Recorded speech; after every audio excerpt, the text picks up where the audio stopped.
All right. Thank you for joining us, everyone, for this session of MSPs in Conversation. Today's topic is streamlining your MSP operations, and we're going to be talking about best practices and tools for increased profitability. Very popular topic. We've got lots of questions that people have submitted already, so hopefully we have time to get through them today. As always, this session is recorded. We will be sending out the recording afterwards. It is available not just as video, but also as a podcast.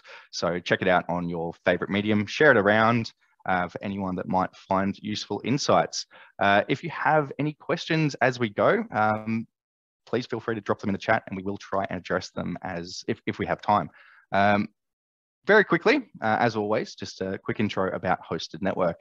Hosted Network is a wholesale cloud and telco provider for MSPs. 20 years ago, we started as an MSP ourselves, and we've now been, for 10 years, we have been servicing over 150 MSPs across Australia, delivering cloud and telco the way it should be for an MSP.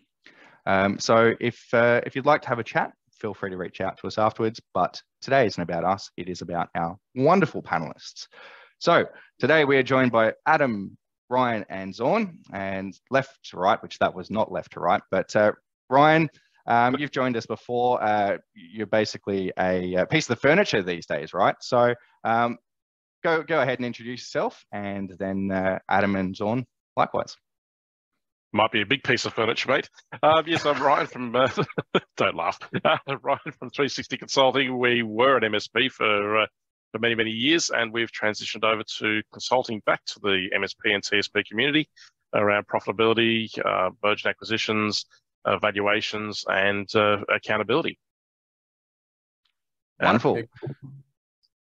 And my name is Adam Ross. I'm one of the co-founders of a company called CloudOlive. Now, my background started life in an MSP sort of back in 2010, 11, and then from 2011 onwards was the first employee for Autotask here in Australia. So launched that business, and then 8 years later, Datto came along and merged. And just a problem that I noticed over and over again with our MSP partners were that I ask is, so how does all the other MSPs manage all the license fluctuations across all the vendors they resell? We never really had an answer. So my co-founder and I set out to solve that problem 3 years ago. So now if you run Autotask or ConnectWise, we can verify if you underbill or overbill any customer across any service that goes through your business. Including Hosted Network, I'd like to add. Absolutely, yeah, absolutely. Zaun. Yeah, hi, Zaun, Managing Director of Leap. We're MSP based in Perth in Western Australia. So I've been fortunate to be in that business with my business partner for 19 years, Lee. So he's the technical one out of the two of us. Also started the first HTG, now ConnectWise Evolve peer group in Australia way back in 2010, and was the kind of facilitator for that, and then the organizer for that in the country. And then so spent 5 years facilitating peer groups as well, and getting to be a fly on the wall for other MSPs. So had a lot of time to be in it and around it, and probably overloaded with it. So yeah, good to be on with everyone else. Thanks, guys. I reckon we're going to have a really broad spectrum of answers today to the range of questions that we've got. So without wasting any more time, let's jump into it. So I will stop sharing. As I always like to say, we're not here to see slides. Ryan, I might start with you, if that's okay. So from the industry, as a consultant, what are you seeing talking to multiple different MSPs these days in terms of operational things that are getting in the way of profitability? Look, there's a pile of different things if we think about it, but look, the main ones are the complexity inside people's environments. We are a technical industry. We love our tools, and we love everything we put in, but that comes at a cost as well. If you look at most MSPs, they think they might run on 15, 20, 30 systems, but in reality, they're probably running 70 to 80 different systems to kind of piece everything together. So it's kind of like a lot of, as we used to call it, spaghetti. It's a bit of everywhere. So yes, it's quite funny from that perspective. Look, it comes down to, look, again, are they billing the right amount for their services? Are they efficient enough? Are they using automation where they can? Obviously, there's AI nowadays, but we'll worry about that for another time. Are they billing everything that they're actually getting billed from their vendors? Are they billing the right quantities every single month to their clientele or to their clients? There's a myriad of different things that make up that. All right, and Zaun, over your 19 years, what have you seen within Leap that has driven the industry to where it is at the moment? I think if I was to play David Attenborough for a moment and pick on the industry as the animal, I think there's probably been a few changes. If you look at it, I think, for those that are losing their hair like me, you'll probably remember the small business server days and networking and the change and, how that shifted the industry. And that drove a lot of businesses really strongly. It was kind of like a tailwind that really pushed them forward. We saw the shift of cloud coming into Australia, or BPOS when it first came in from Telstra before it was Office 365. And that drove a huge change as well. It wasn't really, focused on managed services then, but I think now what you're seeing is as more and more organizations are realizing the value of recurring revenue and subscriptions, and that's not just in our industry, in every industry. I think that's kind of like the third wave that we're seeing. And like Fuzzy spoke about, probably not the time to talk about AI. Maybe that'll be the fourth wave, but there's definitely those three things seem to have pushed really hard into the industry. And each time it's felt like a bit of a tectonic shift for businesses, because you've seen businesses sell out at each point, and you've seen people get in at each point. And, that's a big change. So as the market has moved through those cycles, and it's always a cycle, there's that famous saying, what's old is new again. And I think many people in the MSP would say the same thing. I've seen this all before. And that's a blessing and a curse. Okay, yeah, it's definitely interesting if you think back at the old days of exchange hosting and whatnot. I know a few people that ran, good businesses back then, and in a way you have to reinvent yourself to stay relevant, right? So, and some of them didn't. So, Adam, in terms of what you see from your career, I guess being on the other side of the fence a little bit, you deal with a bunch of different size MSPs, much like Ryan does. What are you seeing in the industry at the moment? I think I should just mention the word AI, so all three of us have. That's where we say bingo. I'm sure we're going to go bingo. Yeah, definitely. Little red buzzer. Yeah, I think that, so the background of 8 years of essentially working on understanding and selling and implementing the PSA, the audit task system, that those systems are very big. They demonstrate very well when people buy them. And then when you actually implement them day one, I think when the rubber hits the road and you try to go live in those systems, that I reckon only 30-40% of companies that have deployed them actually are enjoying, generating significant value out of them. And that's no different, small, medium or large. I think the smaller guys really struggle if they're the ones implementing, the ones picking up the phone, the one having to work with all the clients. And then when you get to 10, 15, 20 staff up, then there's more people obviously to take that on. But that's a consistent challenge that I've seen for more than 10 years now. And we're very focused on helping MSPs bill effectively. And at the core of it is make sure you on-bill what you are getting charged for it, the raw, simplistic version of it. Solving that's extremely difficult though. And what I do notice, and it's almost 2 years into obsessing on this problem in CloudOlive, that what dawned on me one night was the complexity lives and it gets expanded when MSPs are billing differently to how they're buying things. And if it's 10 units here and it's meant to be 10 units there and it just flows perfectly, that's okay. And it typically is quite simple. But the further you branch away from that, it becomes more and more complex. And a lot of MSPs implement these PSAs before they look at the way in which their vendors are going to be billing them. And then all of a sudden there's a mismatch and a complexity. So I think most people look at definitely. I think most people look at it from how they build their customers. They don't consider how they get billed at all for really the first couple of years.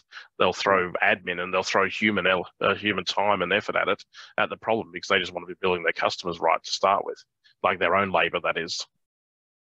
I wonder, even though if many people actually think about that element as well. Like you think about not thinking about the vendor, thinking about, yeah, it's how I bill my customer. I would say maybe there's even the decision tree that comes up, which is this bright, shiny thing look really good?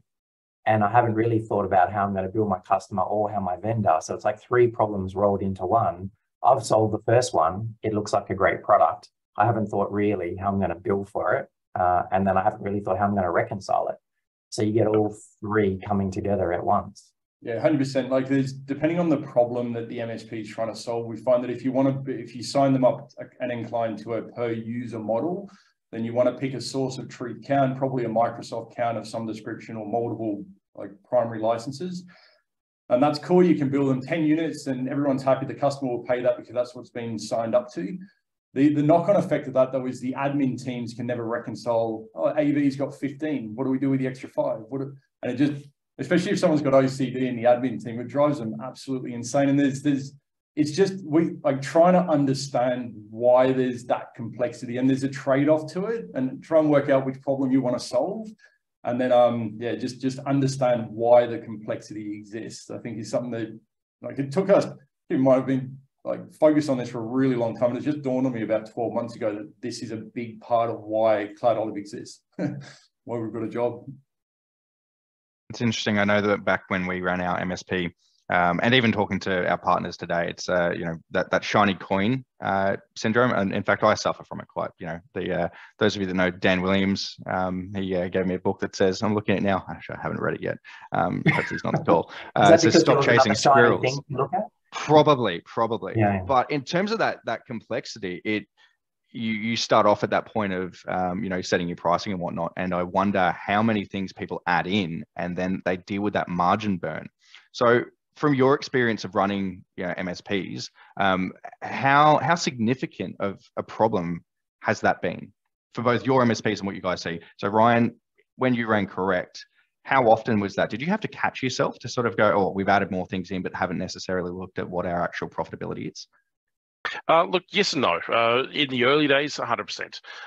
In probably the last five to 8 years of the business, no, we were very acutely aware of what was made up into each product. We had a kind of a spreadsheet we used to do and build out for every single product or solution that took up all the costs, understood what that cost was, attributed a time to that, the effort.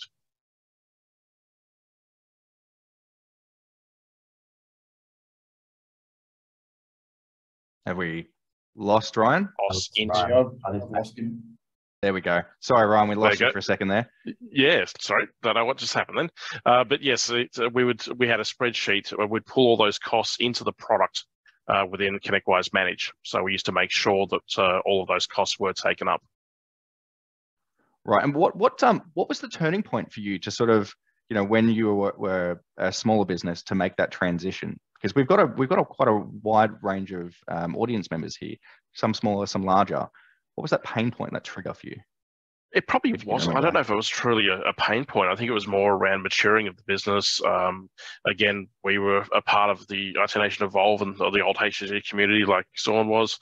So for us, it was actually making sure all of our line items were right, understanding the true profitability and the gross margin on each one of our products. All of those pieces made that up. And then from there, it was a case of, okay, how were vendors invoicing us? We had a big spreadsheet that kind of tracked all of that information, what was getting billed to a customer, pulling that data out of ConnectWise to what is a supplier was actually billing us. And yes, sometimes we had differences, like Adam was saying. We deliberately had differences in some instances where we weren't billing everything to a customer, but at least we identified what those were and we always knew what it was, rather than most people. Again, a perfect example is even data connections, kind of relevant for the call we're on. How many people actually cancel a data connection or the billing of a connection for a client because the client cancelled it but forgot to actually stop the billing from the vendor side, or the vendor keeps billing you and you don't notice and you didn't reconcile it? It's the same for Office 365. It's the same for antivirus. It's the same for backup. It's the same for anything. You don't notice 1 or 2 or 5, or when you've got, 1,500, 2,000, 5,000 mailboxes in Office 365, you wouldn't even notice 50 difference in a month. So it's a lot of margin and a lot of cost that you could be still taking up that you're not billing back out. A lot of money left on the table. And almost just to add to that, like a lot of when we're speaking with companies and just like, oh, it's $8 here, it's $10 here costs, it's not that big a deal. We win some, we lose some. I guess it's totally the wrong mindset, because at the end of the day, that's an $8 or $100 cost that has been sunk. But it's, if you're selling something at a 20 points margin or 50 points margin, depending on the type of vendor, it's the revenue that you're missing out of the company, which you could then go and do other stuff with. So having the mindset of, oh, it's a couple of bucks here, $8 here, $50 here, I'd say that we will win some, we'll lose some. Like it's absolutely the wrong mindset that you should be taking, because at the end of the day, the compound nature of having revenue coming into the company as well as streamline operations is material when you compound that over time. And just letting it slide by, you're not doing yourself or your staff or even your, I suppose, the eventual outcome, whatever that may be, will be impeded because of like typically a small cleanup in understanding where those gaps are. Well, perfect example off the back of that, Adam, is that, sorry, Zaun, is Office 365. When we were starting to invoice that out, and it's changed a bit now, but the default margin was 10%. So if you missed billing 1 month of that license, it was 10 months before you broke even back on that license. If a customer didn't pay you for 1 month, they just disappeared 10 months worth of margin. So it's really, really quick and to lose margin that way. Yes, over if you have hundreds or thousands of them in there, a little bit here, a little bit there isn't like, it may not add up, but it does add up in reality, but they might just ignore that. The reality is, why ignore it? It's your profit. It's your money that's not in your bank. What could you be doing that with for yourself? Ryan's going to play the part of the person who doesn't make mistakes. I'll play the part of the person who's made lots of mistakes. We made plenty of mistakes on the way. Yeah. So in that scenario, and you talk about margin burn, Ben, I like that word, margin burn. And I think, definitely from Adam's perspective, there's licenses that go into that, and that's a considerable amount of burn that MSPs kind of chew through. I think when you're smaller and you're in that initial phase, and like it doesn't matter kind of you're starting off, margin burn is also time of your team. But when it's just you, and let's say you're wearing 3 or 4 hats, as an owner, you create margin burn. Anytime as an owner you're engaged or doing something that's outside of what you should be doing, that's margin burn. Because when you remove yourself from it, you're going to have someone else do it. And so it's kind of like a false sense of security that you hear people say, oh, I've built my own backup solution. And you're like, oh, that's amazing. And like, it's fully automated. I don't spend any time on it. Oh, my team doesn't spend any time on it because I built it and it's so fantastic. I was like, how much time do you spend on it? I'm like, oh, I check it every night, And so when they look at their margins look great in their profit and loss, but their margin with their spouse or their family doesn't look great. Because that burnt that. And that's this kind of margin burn that people don't always think about, is your time as an owner, even when you're small, has an outsized impact on that kind of your take home and the experience for your staff as well, because eventually you're going to have to hire someone to do that and, or employ someone else or get someone to do that. And so that burn really adds up. And I don't think people really see that because it's kind of like, oh, I'm doing 5 things anyway. So I think margin burn is licensing. It's time spent yourself, it's time spent for your team. And then it's probably the third thing, which is, and you were talking about complexity that comes back, is how much time do clients spend understanding it? Because we consider burn internally as MSPs. Flip that on the head. What is the burn for clients to understand your product, understand your invoice, understand how you bill? That's another form of burn. Because if you've got a really simple offering or it's easily understandable, clients go, oh, I get that. Unless you have 29 pages of terms and conditions, that might be hard on the client. So yeah, good word, margin burn, good one for everyone to take home and think about. It's from continuing that train of thought, margin burn, I think also isn't just at the, yes, if we forget to bill things, but it's also that time that it costs to build that, to reconcile all of those sort of bits and pieces that go into it, that admin overhead. I was only having a conversation with one of our partners the other day, and it was the owner that was doing that, despite them having a team. And that's it's one of those. Really it is very common. Whereas, so I want to sort of shift in terms of a little bit around process and how to get out of that. Adam, you used a great word, mindset, and I think that with any business, right? Mindset is one of the biggest, hardest things to change as you grow a business, because a small business mindset is different every step along the way as you get to medium, bigger, and I'm sure enterprise is just a whole different world. So in terms of changing that mindset, in terms of that approach, what advice do you guys have for the owners on this call of getting them out of the hot seat of being burning that margin? Ryan, what would, if you were to advise someone on the call? I'm thinking going back even to when I was much younger, reading E-Myth for the first time. A book that doesn't get talked about much anymore, but it's every system or every process has to be repeatable and shouldn't actually revolve around you. That's the catch. It's like most small businesses, it's almost a need, especially with technical people that have turned business owners. And hey, I was guilty, and I think everyone's guilty of that, or most people are. It's almost like they build the process around themselves because they need to be needed or want to be needed. And then it comes they get to a point where they're almost a burnout, or it's managing burnout, managing stress, managing the fact that their home life isn't great or whatnot. And then they realize, hang on, they're a big bottleneck. And it causes a problem. And then I'd say it's a lot of effort and it's not quite some time for someone to actually make that transition out of that mindset into, okay, I now want to grow this, or I'm having growing pains, and how am I going to solve this? And it is through repeatable process. It is through making sure that things don't just like really revolve around you or wait on you, or again, clear boundaries or clear guidelines to other people and all the processes within the business. So then people know how to deliver them, how to actually do what's needed. And can actually do the job without it relying on you. Zaun, how have you handled that? How have you had those processes as you've grown LIP Consulting so that you're not in that hot seat? Yeah, look, this has been it's been very deliberate for us. So we've focused heavily. That's been Lee, my business partner, and I, that's our kind of North Star. We've always focused on how do we build a vehicle that can run without us and then grow without us. I'm a big fan of Jim Collins. He's got the book Good to Great, Great by Choice, that kind of stuff. He talks about, he has another one which he doesn't talk about, but I actually think is better for small business owners, called Business Entrepreneurship 2.0. And he talks about moving from being the time teller to the clock builder. He goes, because if you're the time teller, and kind of to Ryan's point, you've always got to be the one, go here, do this, do that, go here. And it's like you're just telling time to people. And whereas his thing is, build the clock.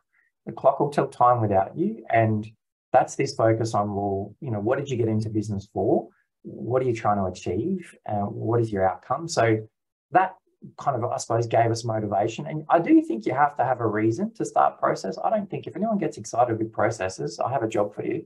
But, not many people. I mean, we're fortunate to find, have a few people in our team which are superstars, and literally, that's what they're great at. But to that point of the E-Myth, or any kind of concept of getting yourself out of being a bottleneck, it's making sure you have a focus on, and this is the way we did it, what was the hat we wanted to take off first. So we started with what was the most annoying role as owners we wanted to remove first, and that became the first kind of role. And underneath that role, we needed processes. Because the first mistake you make, and again, I know Ryan's perfect. My first mistake is you hired someone with no process and said, have at it. And basically they were just looking at you like a Fruit Loop going, what do you want me to do now that you've hired me? Because we didn't have any process. So I would say having a person requires a process to follow, and KPIs, separate conversation, but start with a role first and go, what's the worst role you want to take off? And what are the processes that you would expect to manage them by if they were doing that successfully? So that would be my kind of key advice back when we started. It really helped us kind of stop doing it. Mine was payroll. I just wanted to stop doing payroll because I was on holidays and I had to do payroll. I'm like, no, I need to do this differently. So maybe Adam's in the middle of payroll tonight. Who knows? there's not many of us to have to worry too much about that at the moment, and we've outsourced it already, by the way. But there you go. Yeah. Just to almost a slight different angle on that, I think that getting bogged down trying to refine process when you're 1 or 2 staff or even 5 staff, and you're like, right, what if we land this 2,000 seat customer? What if we do this? What we have to have all of our back end system. We have to have everything aligned. Like, I think of it as a slightly different angle. I think you won't know the processes to put in place until you find your own seam and you're growing. You found what would deem your market fit for whatever you're doing and solving, and where your niche is, and where your customers are telling their friends who look like them to come and work with you. Now, really under the mindset of like, break things to start off with purposely. Don't worry about patching it all together from day one, but as you're moving forward, then like, you're almost going to have to. And if you're passionate about what you're doing and the problems you solve and the people you work with, you will figure it out. You will solve it. But doing it in reverse, I think, especially people who aren't like, their background isn't sales, which is a lot of people in this industry. And yeah, almost flip it. Like, you need to have clients, you need to be growing, you need to be, and then from there, you will naturally make the right decisions of systems to put in place, because you're going to be forced to. You've got no choice. Otherwise, it's going to be even more stressful. But it's worth going through that pain. You're probably going to have to re-engineer it every time you triple in size anyway. So just try and win as many clients as you can, and keep pushing, and keep trying to speak to people. Okay, growth covers a lot of sins. That's the reality. But it comes a point where you actually want to make profit and make money, and that's probably a lot of times for people is where that shift becomes as well. It's like, why I've got a massive headline number, but I'm making bugger all at the bottom line. Why am I doing this? And then they meet someone that is a quarter of their size or half their size, driving 2 to 3, even 4 times the amount of profit, a lot less stressed, and wonder, hang on, why can't I do that? That's often where they say a lot of it. It starts the questioning for a lot of people, I'd say. As just because you're a big business doesn't mean you're profitable, right? So sticking with process though, and just a question for I'll start with Zaun. Does everything have to be processed? Do you have to have a process for everything? We've had that argument, because I think there's always more than one way to scale a mountain, and there's always different pieces of advice. I think the questions that we have around process is, if you when we're starting, we had no concept of what's an A player, what's a top performer. It was kind of like, we just wanted bums on seats. We didn't know what values or culture were, or top grading or interviewing. You didn't have any of those clues. So our version was exactly what Ryan was talking about with the E-Myth. It was like, okay, let's put in processes, but we didn't start that, and so we definitely started the way Adam did, where we just kind of, paddle pops and shoelaces and a bit of chewing gum, and that seemed to do the trick. And that was the way it worked. And then eventually we worked out, we want it done this way. Like, actually, we started getting angry or frustrated or annoyed or letting people down because it wasn't documented. And the minute you added another person, like you kind of doubled, your staff, you went from 1 to 2 or 2 to 3, suddenly the process wasn't the same, because it was kind of like Chinese whispers. We've had a verbal tradition. I do it this way. The next engineer comes in, he goes, I've done it this way. And I've done it this way. And so we learned very quickly, just by hitting the wall consistently enough at a painful velocity, that we needed some form of a standard, whether you call it a process, whether you call it an SOP, standard operating procedure, whether you call it a checklist, a tech standard, I don't know.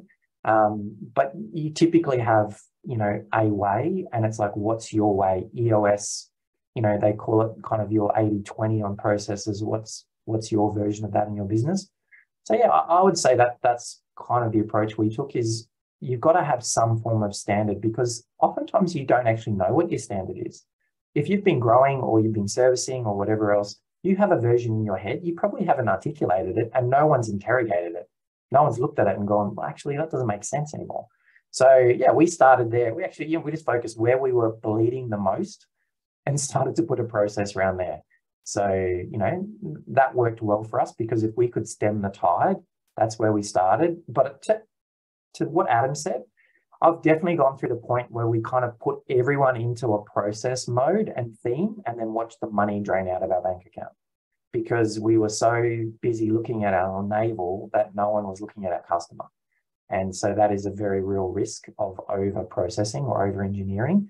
You end up going into kind of stagnation. So I think there's a cautious tail around process, enough to advance, not too much that you sink. Mike in the chat has a good comment that process can also be problematic and a roadblock. Progress over process also has its place. 100%. Wise words, Mike. Okay, it's got to be, people have got to be able to, again, like I know someone who built a process and a procedure on how to clean the coffee machine. I'm not against it, but at some point, people have to be able to think for themselves too. There's again, I like that what Zaun said, that 80-20, 80% of things need to be really proceduralized and process based, but 20% people still need to be able to do something and have some free thought and think outside of the box, because that's how you come up with new ways of doing things. I often like to say that I hire people and I trust people to not follow the process, but to know when to break it as well, to think, basically. So we've been talking about profitability, right? So shifting gears a little bit, it's a broad question. What does good profitability look like in an MSP? Ryan, I'm going to start with you because I think you're doing a survey at the moment, right? Of what I don't know whether you've got the answer yet. Well, the survey is more around what people are actually charging, not necessarily their profitability. So I'm not asking that question yet, or at this stage. But I don't know. Zaun, I'd say what's industry-wide, I think the average profitability is, 6% across the global industry? Yeah, I think the average, like the lowest I've seen lately is 7%. You know, on that number, and it has been rising for managed service providers like that. That's kind of, but that's been the standard. It's been 7 to 8% kind of bumps around that market, depending on which, you know, kind of surveying company you talk to consistently. And so you'd have to really, and the number one piece of feedback when you talk about that profitability is it's, you know, in today's market, it's hardly outpacing inflation, you know, and even if it was, you know, accurately 7%, majority of owners, not just in IT, but in every small business, don't pay themselves the equivalent market salary for the work they're doing. So you can start taking numbers off that 7% and drop it down from there. But that's kind of the average. I think at the moment, what you hear is, you know, best in class profit. And this is talking, if you took 100 MSPs, the top 25, number 25 MSP should be doing around 21%, give or take, EBIT or profit, if you like. So, and that's not the top, that's just the bottom of the top 25. So number one, and you know, I know there's people in Australia who run very, very profitable 10-person, 20-person, 50-person MSPs doing 20%. It's not size relevant, it's not market relevant, it's more how they've structured and built their business. I mean, software's a lot better. I prefer to be in the Adam's industry. They seem to make a lot more money. So pick the wrong field. But hey, that's what I've seen. What is it in software, Adam? We should know, because that's when we'll see with the Lambos and the Ferraris in software. Yeah, margins. The tricky, you build one thing and the cost has already been sunk, right? And then to provision something, there's no additional or really no additional cost to it. But finding something that people want initially will take a long time. It does take a long time. And you, like, most of the time, it never actually works and gets out the gates, right? So that's why so many don't make it through. But 70, 80%, super, yeah, once you, like, the whole premise here is to grow as fast as you can, and then you can switch off sales and marketing, which is your biggest expense, and then it's extremely profitable. But again, you've got to get out the gates and find terminal velocity and product market fit with it. But once you do that, you become unstoppable.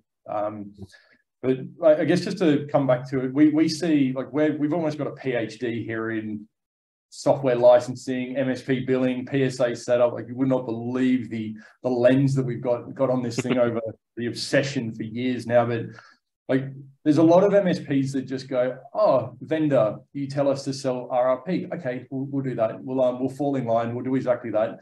I would really question that. There's a good 15, 20% of MSPs that literally do not listen to anything a vendor tells them to do.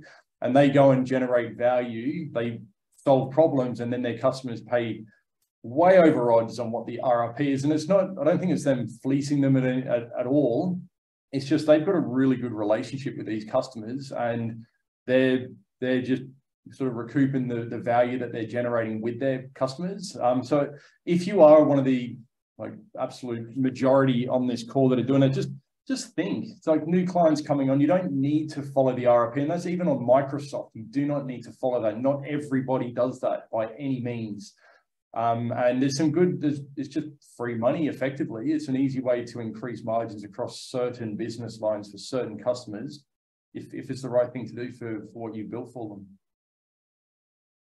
Interesting, and we see that as well. Ironically, with with our voice services, we see customers, doing very low margins, but also guys that are doing very, very, very high. It's always, interesting to see just how much margin people can make off these services, right? So I think that's good advice, that just because you've got a standard doesn't mean that it has to be applied across the board to every single customer. Without fleecing them, of course, unless that's your business model, but sure. So Adam, staying with you, because I think that I certainly know that when we ran our MSP, that we sucked at misbilling. I mean, and I've talked to heaps of partners over the years as well that, we'll buy an internet connection from us and then go, holy, I haven't built it for the last 2 years. And some of these things are, we're talking thousands of dollars a month that I've seen, and you can't really backdate that. Like, I mean, maybe you can to a degree, but your customer's going to be pretty dirty with you if you're backdating some of these big things, right? So what have you learned over the last couple of years working with MSPs, that the most common areas that they can fix to avoid those headaches? Yeah, I think similar to what you do with a new client coming on, like you almost want to just take a rain check on where you're at with your own business. Like this one piece of advice probably won't travel for everyone, but if you take a check on what does our PSA now look like? Like we're deep in audit task and ConnectWise. So what do those two systems look like? If you've had that system, either system for 8 years and anybody can add stuff to it, there's a really good chance that there's going to be a ton of duplicate products and services in there, and it's just hard for the team. And it's I guess something that we always just look at before we start automating all of these things. We just try and deduplicate.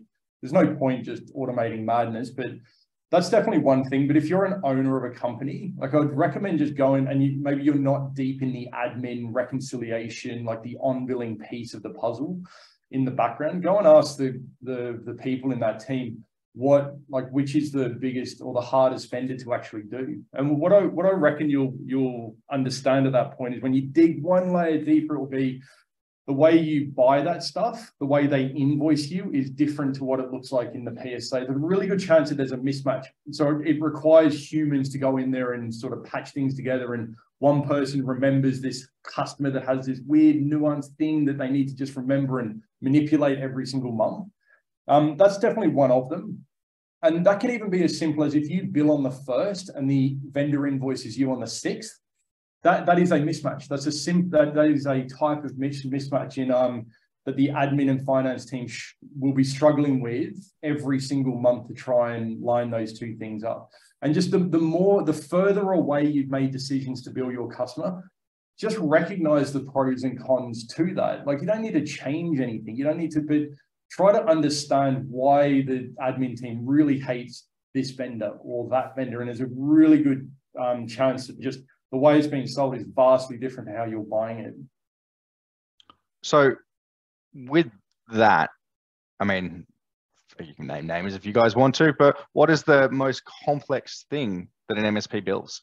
What should they be aware of that, if they've got it on their books that that they might be aware of? What is the most complex thing in all of your experience? Want to solve is Microsoft, because it's so big. Like whoever their main distributor is, it's typically some disties do, like you guys do, or put everything on one invoice. That's awesome. You'd be surprised at how few disties actually do that.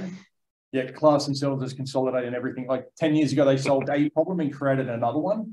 But if you've got a vendor that is lower margin, but big amounts, like naturally, you're going to have to reconcile that every single month. You need to get that under control.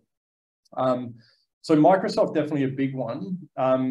And things that move a lot. So things that are tied to users, typically fluctuating left and right all over the place. And you might be billing your customer and saying, right, if they come off on the 15th, we're going to take all the costs associated with that human off at that point in time.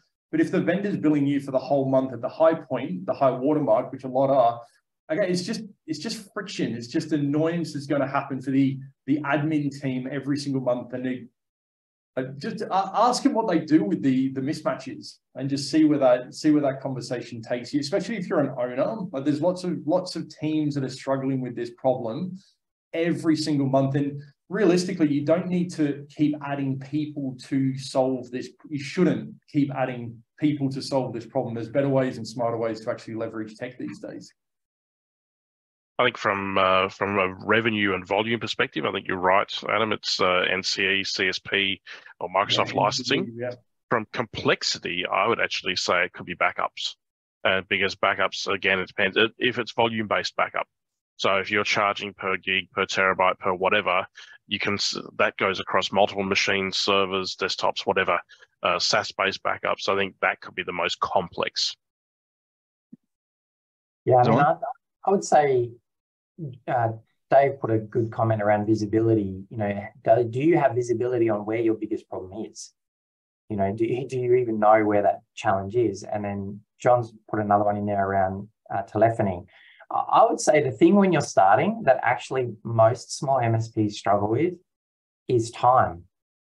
Like that is the complexity of time is what seems to, and time seepage, time leakage. You know, I think, again, the licensing is massive, and I think Azure is a big one at the moment that people try to wrap their head around consumption billing.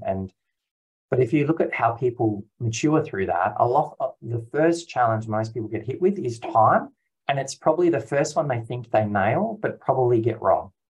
You know, where they think, oh, I've got all my time, it's all sorted. And then you start stripping through their chart of accounts and you're like, where's this time going? What's happening over there? Where are you allocating pre-sales? How is that not hitting projects? And where's your owner's time? Where's your rate in any of this? You know, and that complexity of just where does that time go? We all assume that, oh, we've all got PSAs and we're all getting, you know, 100% time accuracy. And definitely, I think there's a ton of tools that do that. I would query, why are there so many tools for time? Because it's not yet solved. And look, I definitely think there's some new ones. And, you know, I'm going to do the bingo word and talk about, I think it was Thread that I've seen, you know, and they're using AI to take notes of tickets, you know, and I'm like, okay, that's a pretty cool initiative to start to bridge the time gap because of the complexity from people just, I haven't put my time in and I've just waited all week and now I'm entering it. And so, and as you scale, you kind of have that under control. And I think, you know, one of the guys in Evolve, Brad Scow, talks about skipping the curves. Every 5 people you add to your business, you know, 5 to 7, you have a curve to jump. And some people slide off the curve, others have to jump it to the next curve. And it's kind of like everything resets. How you use vendors, how you do reconciliation, how you do time tracking, how you do reporting, kind of resets.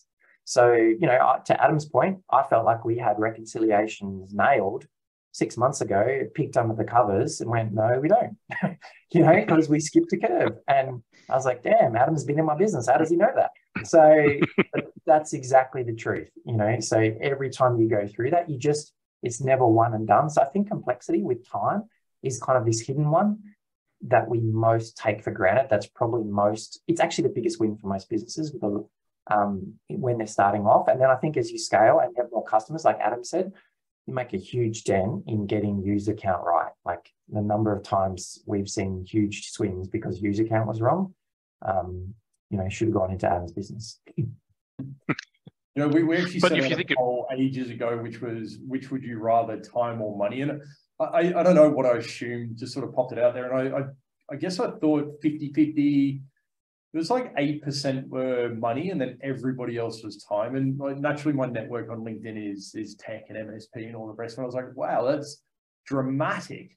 I wasn't expecting that, but yeah, the longer we do this, the more time you want to be able to, I mean, we're doing it so we can have free time, right? And be able to do what we want with our time, and that's true wealth creation. But yes, I feel like some days we're a million miles away from that, because they're just, yeah, spinning the wheels, it feels, and trying to solve a specific problem. You've only got so much mental faculty that you can actually solve problems within a day. And if you use all that fuel up in the before 11 a.m., you're going to have a tough afternoon fueled by coffee, no doubt.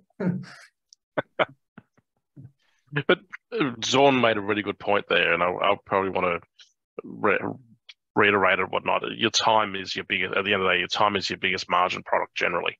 So if you can solve that, that's going to make a big difference, a big lever to pull for your bottom line. And Wayne in the chat just touched on that. So I'd like to just shift away from services to the human, not just the business owner's time, but in terms of our techs and ensuring profitability, right? We need time tracking if people aren't logging. And I've heard this many times over the years. So to jump to Wayne's comment, accurate time. Who I might add, Wayne was really bad at putting his time in. Well, we'll let him respond to that. Ryan, have you ever been good at time tracking? I'm just thinking, is this like the pot calling the kettle black? Like, how does this work? I used to track all billable time. I stopped tracking all the non-billable time, but I used to track all the client billable time, because then it meant that if the text needed any information or whatnot, it was always there, and I had to set the example. I think is there a golden bullet to it? To getting our teams to has anyone got some tidbits of information to share with the audience? Because in a lot of ways, if you don't know, if your staff aren't tracking their time, you don't actually know how profitable your contracts are. Right? We've talked about. Yeah. Why? I mean, I'd ask the question, and like full credit to Lee, my business partner, on this one. He always asks the question, like, do the engineers even know why they need to track time? Has anyone explained to them how this contributes to revenue, how this contributes to our business, and how our business makes money? And it was a great insight that a lot of times we're telling people what to do, like, cross the road at 5 p.m. with your arms behind your back, a hat on backwards, and, your shoelaces left undone. And everyone's like, why would I do that? And that kind of feels like trying to explain time tracking to engineers. If they've never had experience for why it's done, they don't understand where it comes from. And it's like, what does it add value to? Like, for them, it's like, well, what problem does this solve? Like, it feels like you're just trying to be my teacher in year 11, telling me to get my homework done. We had there was an MSP, Nathan Frank's DB Technologies Dynamic Business up in Newcastle. And I remember him saying years ago, he's like, he was having this problem, and he went, right, everybody in the company gets an extra $20 per week if everybody's done their time tracking on time to the minute and a cut-off. And then it was like the first week a couple didn't, and everyone put their eyes on those two because it was very public. And then he never had that problem moving forward. And then, like, this back in 2012 or something, I remember hearing this, and just hearing that, then I've said that a few times, not for a while now, but that helped him significantly for what turned out to be a very small amount of money based on the billable hours that they then picked up. Yeah, I did a presentation for another client to their staff, talking about time and time tracking and whatnot. And at the end of the day, in a professional services organization, which is what we are, time is our product. So we need to track it, we need to understand it, and we need to explain, exactly like you said, why is that important? And I'd say 95% of companies don't. Again, it's that bit of that tribal knowledge, or it's expected to be kind of mind melded to everyone in the business. No, you need to actually sit down and explain it, and explain how that actually makes a difference to the business, and it helps pay their wages, it helps pay their bills. It's all important. There's a Kiwi MSP that Ryan and I know, and like, he's the CEO, they got over kind of 50 staff kind of thing. And consistently, even in brand new interviews with staff, he's the last person to do the kind of the culture interview check. And he always shares with those engineers the importance of time and keeping time, and why that's commercial. And like, that's a rare thing to get in there, to go, look, here's the time that you've got to have tracked. And it's the expectation from the outset, from the very beginning. That's what I was going to add, basically, at start and onboarding, make sure, but also consistency, right? I've found over the years, most of it, you can't just say something once, right? You need to remind people. It needs to be part of your mantra as to, why we're doing this, so that, everyone's across that. And Jono added a good comment here as well, in terms of, we're talking margin burn and, streamlining systems, all of these. You can't identify automation opportunities without accurate time tracking. No, right. Spot on. Yeah, you can't, there's no way. You can't even, I think if you were to go back to, like, even with Adam, and you're talking about reconciling, part of the power of that reconciliation is knowing how much you're losing. If you don't know how much time you're losing, how much will you gain by automating? And there's the risk on like automating without knowing what you're going to gain, and or undertaking that without knowing what the win will be. Like, how is this going to help you hit your goals? So I think that's a really important thing. Like, in terms of profitability, where can you make the biggest dent in that? And having that knowledge leans back to having the right information in the system, having it set up right, tracking time, all those kind of things. Agreed. And look, I think that there's realistically, I know I said tongue in cheek a golden bullet, but there is none, right? It's just that kind of that continual improvement. It's reinforcement. Yeah, that's it. Guys, we've got 8 minutes left, so I want to sort of talk. Let you each have a chance to sort of talk about the key things that each of you would recommend for MSPs on the line to implement within their business, right? Maybe 2 or 3. Free Coke, like what is that? Have you found those sort of those takeaway moments over the years that when you're chatting at people at conferences, that you pass on? I'll go first.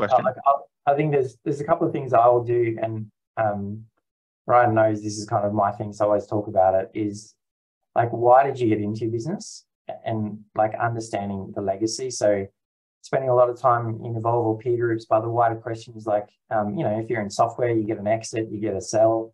But some of that is, it doesn't have to be all focused on the end result. Sometimes it can be during the journey, Sure. And it's like, what are you crafting on the way to wherever you want to go? And asking people like, a mate in Sydney asked me this good question the other day, which was like, are you still enjoying what you're doing passionately every Monday morning?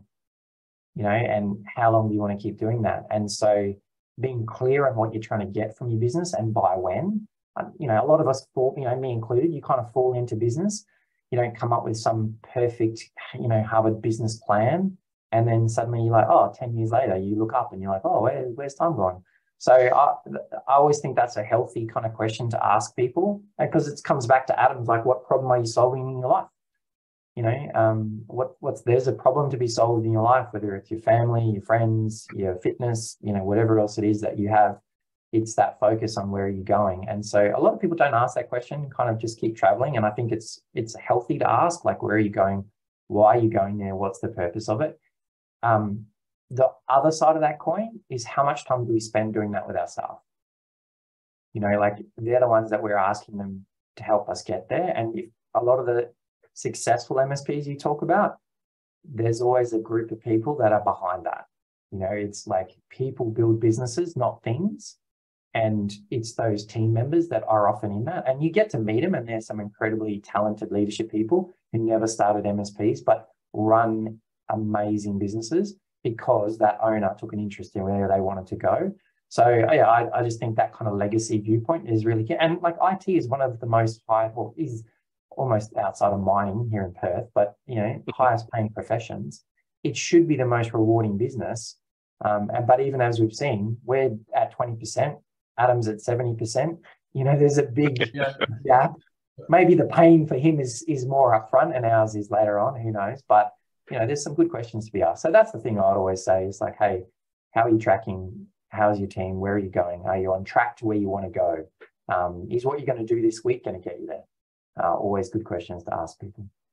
And I think from our lens on this, it's literally go and ask the finance or admin team typically, which are the top 2 trickiest suppliers that they have to deal with on a monthly basis. They will know pretty quick. Write their name on a whiteboard and then just ask them, like, why is it difficult? And then just try and look at the way, whatever you bill out of, and then the way that vendor data comes in, and just try and work out the differences between that. That's a huge part as to why this problem exists and the team's having to manipulate it. Second to that is, and on the same page, if you bill per user and per device or some variation of that, again, jot them down. Like, how standardized is the selection of how you count those? So if you've got a full user and a cloud user, as an example, you might be premium and above. Is that standardized across the board? Yes or no? Is it business basic and below is the cloud user, or some other variation you'll have in that? how standardized is that across the board across the customers? And you think about like what we've learned along the way is we've just built software that just sucks all that information, you plug it in, and you don't need to re-engineer your business around it, but we just help you understand it. That's why we're so like passionate about this specific area, because like the problem's not going away anywhere anytime soon. And the last one is, if you run Autotask or ConnectWise, just Google CloudOlive freemium. Like just self-serve yourself, go in there, and it will just give you a view of all your recurring billing items, and you can start filtering and searching on them, and you just begin to understand and take that sort of audit of yourself initially. Like it's not an overnight change. Just start learning what's going on underneath the hood and gradually just work your way out of it, whatever your starting point is. The journey, right? I mean, you do look back and there's 20 years later and you're like, okay, that's a longer journey than I thought I was on. But Ryan, what about you? Doesn't it? It does. Look, I think what the guys have put forward is really, really good. I'd probably build on what Zaun put forward, and that is how much you're working on the business and versus in the business, and as well as and in the same vein of that, another way of asking that question is: are you working on what is important versus what is urgent? Too often than not, people are literally running around firefighting, and I love the moniker, the firefighting clown, because you're running around hosing out fires while juggling 10 balls up in the air. But how many times are you actually looking at, like I said this to one of my old staff, our sales manager, I said to him, you're great at putting out fires, but you forget to look down at the floor and realize that the fuel valve's on, and reach down and turn the fuel valve off, so then you don't have to fight the fire anymore because it'll go out. Like, it's how much time are you actually spending working on what's important, which is going to move the dial, drive the bottom line, change in your business, any of those things. How much are you working on what's important versus what's urgent and what's literally someone's trying to monkey on your back and for you to solve? It's commenting on that book that I've got, Stop Chasing Squirrels, I often ask myself, and I've actually got a poster. I need a lot of these motivational things that I never look at clearly, but the poster that I don't look at often enough. Well, you seem to look at them all the time. And well, yeah, I do. I just clearly don't read it. But my ops manager, actually, Luke, and those of you know Luke, he's very organized, and he actually sent me a framed poster that says, "Does it align to our goals?" As a friendly reminder, even as a business owner, that hey, it's very easy to get excited. It's very easy to, but see exactly what you guys are saying. Where are we going? Is it relevant? Are we, going through? Guys, I'd like to say thank you. We are at time. Your insights today were really, really valuable, and I hope our audience has taken a few light bulb moments away from today. If anyone on the call has any questions or whatnot, always feel free to reach out. We will be sending this out as a recording. This is will be available as a podcast, etc. as well. And we do have a number of upcoming webinars. The next one for our MSP in Conversation series will be motivation, motivating your team for success, right? So we're going to be talking about sales strategies, those sort of bits and pieces. Ryan will be joining us again. Thank you, Ryan. And we'll also have James Fergal from Pax8 and Jordan from Otto IT. So very exciting for that. The date of that hasn't been locked in yet, but stay tuned. Check out our events page on our website, which has all of the recordings of all of our past and upcoming events as well. Again, guys, thank you so much for joining us. Today's discussion was fantastic. To our audience, I hope you guys found some value in it. Thanks again. Thanks all. Thanks all. Thanks all.